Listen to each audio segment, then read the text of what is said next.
And Sitharaman, the Chief Minister and the Deputy Chief Minister of the state have now come out and questioned Finance Minister Nirmala Sitharaman after her comment in the Lok Sabha, when she hinted at the fact that this fund crunch could be because of the pre-poll guarantees that the Congress had doled out.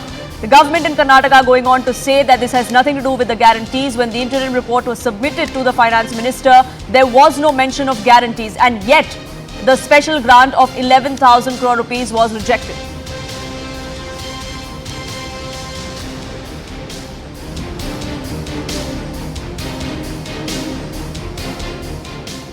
You've seen the Nirmala Sitharaman responding in Parliament, saying the Finance Minister has no role in devolution of funds to states. She can't stop anything. How does the state respond to this, sir, now? See, I know that Srimati Nirmala Sitharaman is a very intelligent leader and a minister, but she represents Karnataka. What she had uttered in her budget speech, for example, there are so many issues, I don't want to comment on those issues. As far as irrigation is concerned, in Karnataka, for Upper Bhadra project, Madam Finance Minister had announced that she is going to give 5,300 crores for the Bhadra project. Is it not the Finance Minister's announcement? Without knowing, without having the policy, I think no minister will announce without any recommendation. Before the election, Honorable Finance Minister had announced in the budget that they are going to release 5,300 crores. Have they released? Is it not the voice of the Honorable Finance Minister?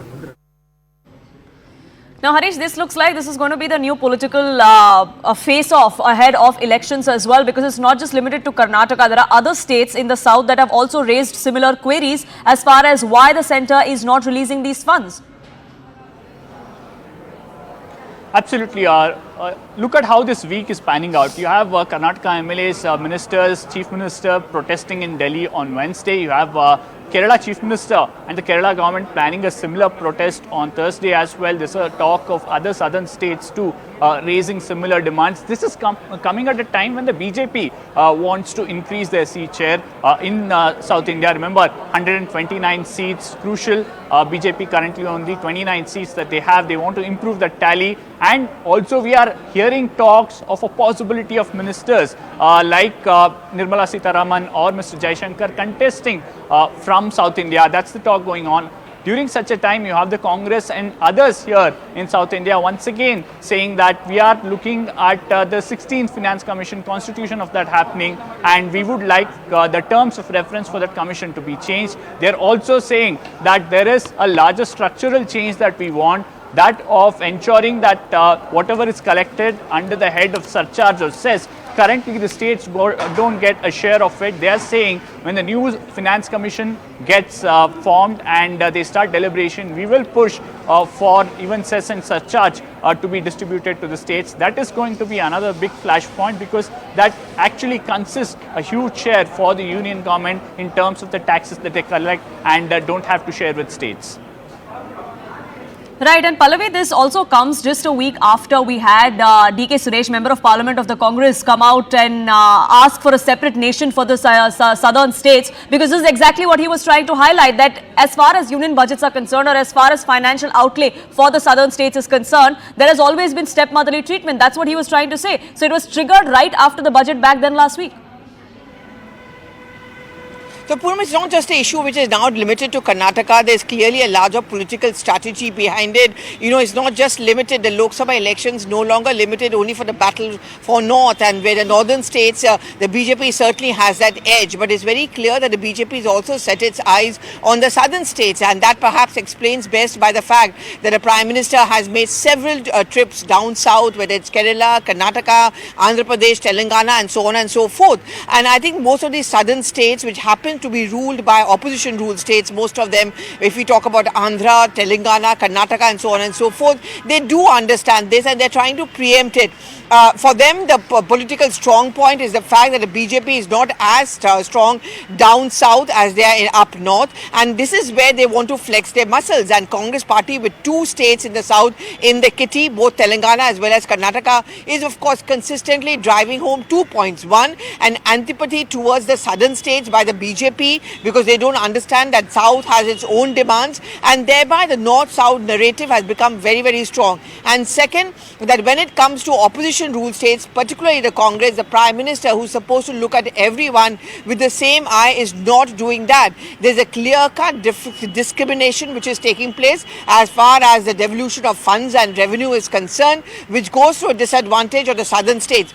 So they're going to use this revenue or this fund not being given to Karnataka as not just one opposition rule state being denied, but also the fact is that they don't feel so much for South. And you know, when we are going to go into a heat and dust of elections where the BJP is clearly going to try and step up its gas on the southern states, this point will be reiterated by most of the southern leaders that look, this is the anti-South mindset of the BJP.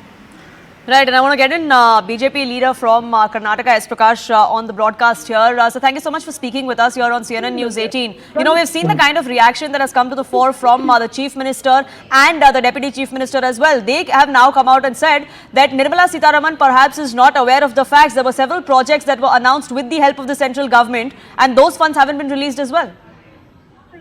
No, Mr. Siddaramaiah, who announced 5 guarantees without even understanding the financial situation of Karnataka, is now finding very difficult to arrange funds for it. The developmental activities in Karnataka has come to a standstill. Salaries are disbursed with great difficulty. And now, just to divert the attention, he is raising all these irrelevant issues. The financial devolution is better in during Modi Sarkar than it was in UPA regime. Let him present a fact how in the last 10 years of Manmohan Singh regime, how much Karnataka received and how much it is receiving during the Narendra Modi government. That will explain the situation. Instead of beating around the bush, trying to set a narrative that the central government is against South India, against Karnataka, is only a desperate measure he is indulging in, because they have lost all the agendas and they are unable to corner the BJP, and they are unable to stop the juggernaut of the BJP wave in the southern states. Now they are trying this ploy.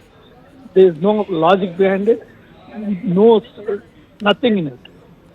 But Mr. S. Prakash, is not just the state of Karnataka. We've seen other states, including Kerala, also make similar claims in the past, both of whom are now going to be coming to Delhi to protest. No, Kerala, as you well aware, it's ruled by a communist party, and today a report has come. Kerala finance are the worst managed in the country. What else they would do? They in the name of India Alliance, they are coming together and try to divert the attention and try to divide the country by north and south. I don't understand how the Congress party is going to seek the votes in North India when their own counterparts in South India are abusing the North Indians and putting the blame and making very low-level remark against the northern states. They have lost all the moral authority to seek vote of the north and east and the northeast voters.